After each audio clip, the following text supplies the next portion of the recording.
So you've just bought a fruit tree and you're wondering where should you plant it. Well, that is actually related to some core tenets of permaculture, and I'm going to help you make that decision.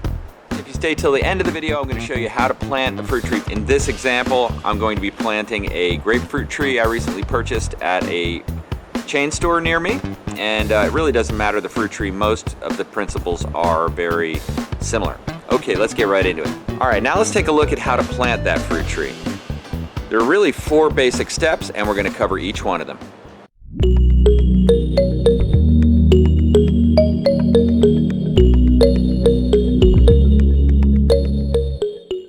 In this video, we're going to talk about selecting a fruit tree, deciding where to place that fruit tree, and then finally, I'll give you a demonstration of the proper way to plant the fruit tree. If you're interested in getting your own fruit tree delivered to you, I provide links in the description of how to get many different types of fruit trees I talk about in these videos on Amazon. If you use the link, you support the channel, no extra cost to you. If you use the link, anything you purchase while you're at Amazon will support the channel. Okay, thanks. Let's get back to it. Okay, so first of all, let's talk about selecting a fruit tree. I've selected a lot of fruit trees over the years for my fruit jungle, and there are a few qualities I think are very important to focus on in selecting a fruit tree. The first quality I will call hardiness, for lack of a better term. And that is its ability to survive in the conditions which exist in your backyard or the environment that you're putting it into. That could be indoors as well. Now, here are some examples of things which do very well in my area, and that is lemons and star fruit, carambola, mulberries. I know all of these trees can withstand the stressors in my area. And what are those stressors? Well, the first one, of course, is temperature. How cold does it get? My area, it does not get colder than 32 degrees much, almost never. Therefore, these things can thrive. Occasionally it does get that cold and some things die off. But all 3 of these can survive down to 32. Mulberry, even colder. So you want to get something that is able to survive in your temperature. Also, stressors like wind. Are you in a very windy area? Well, I am, so the wind tolerance of plants is important to me, or its ability to regrow growth fast enough after wind damage that it doesn't look bad all the time. The other thing I think is very important is, do you have space in your yard? What is the size of this plant? When you purchase a fruit tree, important to consider that the adult size of that tree could be very big.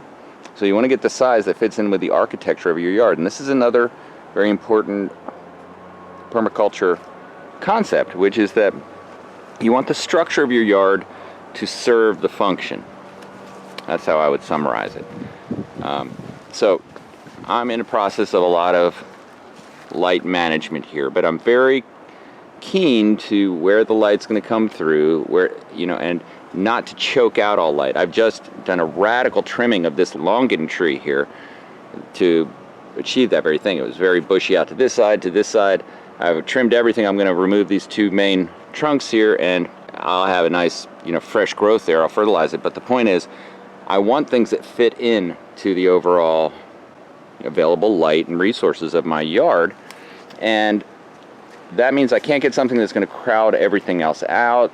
So those are the 3 major areas I would consider when selecting a tree. Now, let's jump to, what did I select? Okay, so I've got a collection of fruit trees.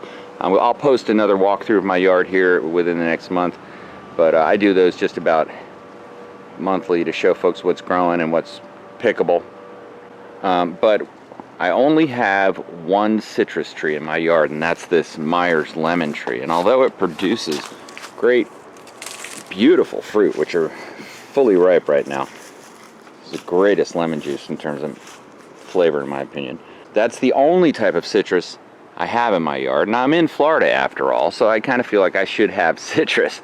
And I have kind of a childhood connection with grapefruit trees. My grandfather grew grapefruit trees, and I always used to bring back a lot of grapefruits. I like them. They're bitter. They're not for everybody, but they're very much a winner in all 3 categories that I mentioned. Okay, so I use that criteria to select it. And I purchased it at a local chain spot. I'll provide links to where you can get it online in case your local chain spot doesn't have it. These will actually grow quite well in a pot as well. So this is not a bad choice for indoor growing of a citrus tree, as long as you can give it 6 hours of direct sunlight a day. So if you can't do that, I would jump out of that idea of having this indoors, but outdoors fully. This is a tree that will, it does require full sunlight for at least 6 hours. Like I said, going to far exceed that where I'm going to put it. It gets to be about 10 to 20 feet wide. Okay, so you can trim it to keep it at 10, but it can go 20 if it's healthy. It'll survive down to 32 degrees, which is fine. And it is the red ruby, or they call it the ruby red, the ruby red grapefruit. And it's actually a pomelo, which is kind of interesting. They call it the pomelo ruby red. Citrus paradisi ruby red. Yep, it has that nice red fruit. Interesting. And all the confirmation here. One interesting thing I noted on this tag is that it says to fertilize it spring, summer, and fall. And it says that the watering is keep moist for the first year 2 times per week after. So that's a lot more water than I thought, but that's about what it'll get in my yard with my sprinkler system kind of set up the way it is. And it also gives you a list of, I found this fascinating, a list of other things which will help for better pollination. And those things are Duncan Marsh, Oro Blanco, Pomelo, Rio Red, Ruby Red, Star Ruby, Thompson. These are all, I believe, varieties of grapefruit trees. So if you get other grapefruit trees, so I'll save this. I have a little bag. I put it in the same Mylar bag that I use to keep my seeds and stuff in. By the way, I'll try to remember to put a link right here, up here, for you to click on the tag to go check that out. All right. Nice. Yep. So this one I also selected because it is healthy. There are a bunch of these at the local spot, and this one was particularly healthy. One of the things that these citrus trees are susceptible, and I expect to happen to this, are leaf mites. I'll give you an example. In this lemon tree, it is so absolutely destroyed by leaf mites that it's unbelievable. And it just grows right through it, but you almost have to just accept that that's going to happen, or treat it repeatedly with all kinds of chemicals, which I don't really want to do. You know, I just don't want to do that, because I want to eat that fruit. And I find that the fruit, you know, although the fruit is a little gnarly too, the inside will be the most perfect lemon you've ever seen, and it will be delicious, and we get more than enough lemons for what we need. But I have to admit, you know, the tree looks a little gnarly, but you almost don't know, you know, whatever. The point is, the grapefruit is a hardy enough grower that it's going to just power through most adversity. And it's going to experience adversity in my yard. This is December, so it could get down a cold snap. It's not unforeseeable that we couldn't get a nice cold snap that would hit this thing this year still. The other thing is the salty irrigation may hit the leaves a bit, although I'll talk about that, how I'm going to mitigate all these things in the next section of this video. And the other thing is space. So I got to make sure I have that big enough space. Okay, now let's get into the second part of the video where I talk about how to decide where to place it. Let's take a look at how to decide where to put this in your yard, considering the basic 3 factors I described earlier. Taking those into consideration, applying some basic permaculture concepts to the idea of where to plant this thing in your food forest. So I look at deciding where to plant and where to place a fruit tree is a fairly big deal, and the reason is because I put a lot of consideration to it up to this point, and I love the result. So I know if I consider this carefully, I can probably select a spot that will be the best possible place for maximum success. Okay, so there it is, the beautiful ruby red grapefruit tree. That's going to produce so many grapefruits. These things power grapefruits. They also draw in pollinators like crazy. I've got a lot of pollinating drawing in things in my yard already, so I got a lot of bees. I actually had a bee land on my knee earlier as I was getting ready to do this. So yeah, where to plant it? So yeah, where to plant it? Okay, I'm going to put it in the southeastern corner of my yard, and the reason is, first of all, this is an area that I've intentionally kept low. I have Cavendish dwarf banana trees along this ridge here. I've also kept the wind barrier low here intentionally to allow airflow through my yard. You know, I have a wall of Dracaena I built along the eastern edge here to protect from the salt flow in the air, but I do want to keep a hole open. I did want to keep my south area as open as possible. So I know this tree I can keep trimmed down to about 20 feet tall pretty easily if I stay on it, and if it's very successful growing, that is. So this is a good area, and it also has that required 10-foot spacing between the fence, the nearest plants around it. So it can fill in this area if I needed to, which would be acceptable to me because I want fruit production from this thing.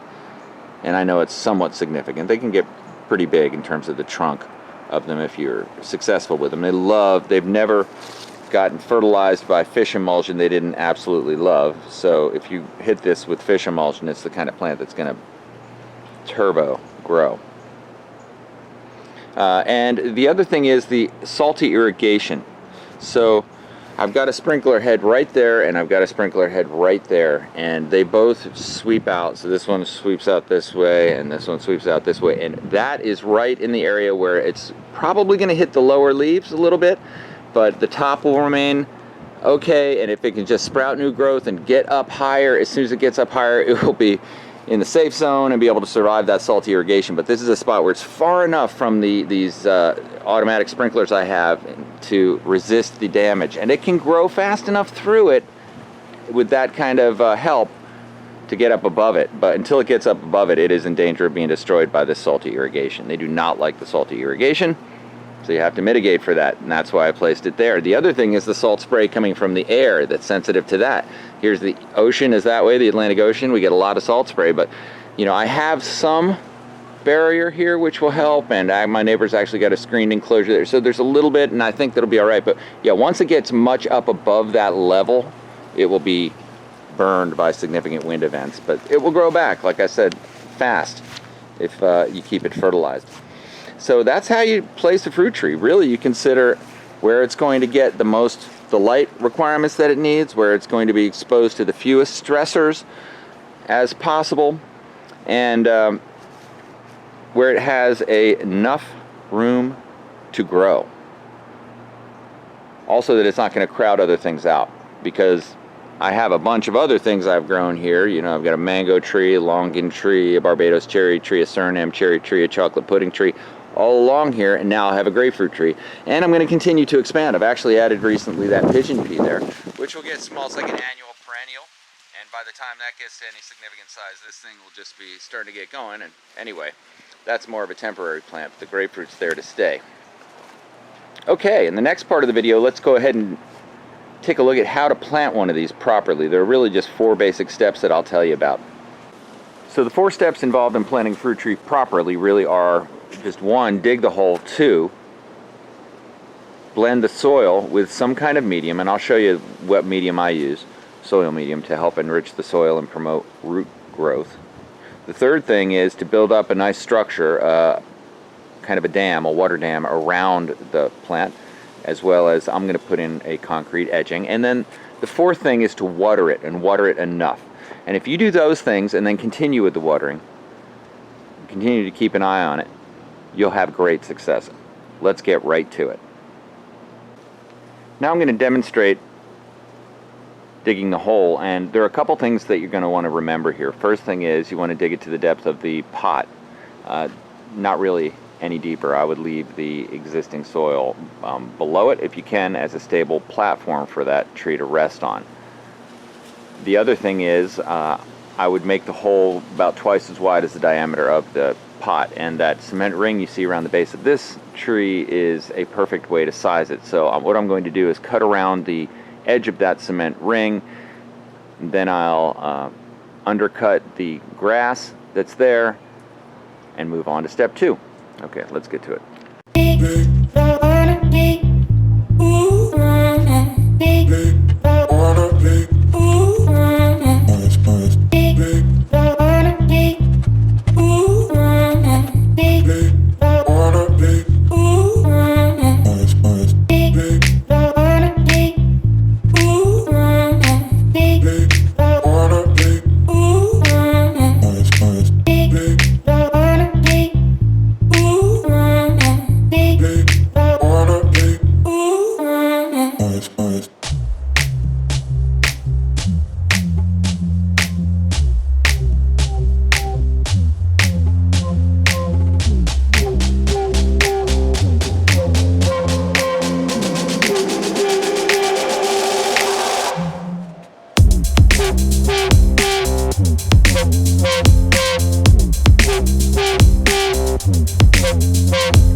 So the next thing you're going to want to do is enrich the soil, and I go ahead and leave all the soil in the hole, and then I just add in this Miracle-Gro garden soil. It's the type that's made for cactus, palm, and citrus. The grapefruit being citrus, obviously. It's a good medium, helps the roots get started. That's what I use. You could use peat, you could use cow manure, you could use a mix of potting soil. You could use a lot of things. In my area, this is what I use, so I'll demonstrate just the mixing of it. It's like basically stirring up a big salad bowl. One little pro tip here is to go ahead and just mix up all the soil that's in the hole so that you can use the soil that you take out to put the plant in the pot that you used for the plant before you planted it. Alright, I'll show you what I mean.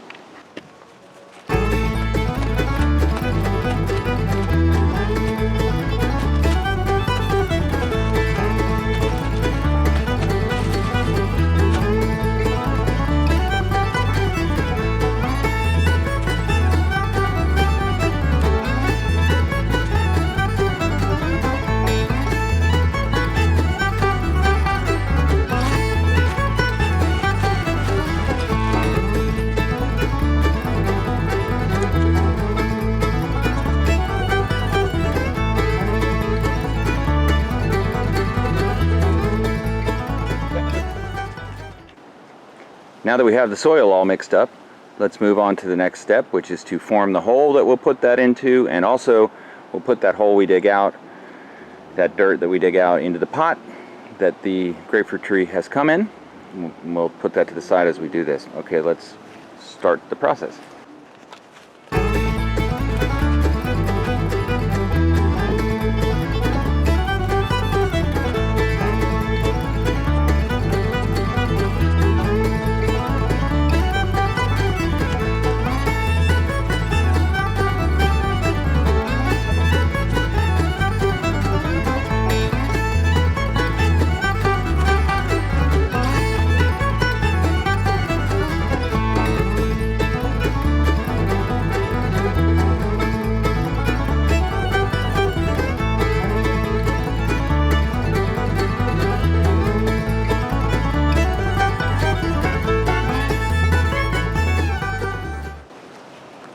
Okay, that looks really good. I'm a little disappointed in how much of the root ball was beneath the potted plant itself, but I think we can recover from that. I'm just going to forge on to the next step, which is to water the plant. Alright, now let's water it in, and the real trick here is just to give it enough water. You need to really just spend some time letting that water soak in.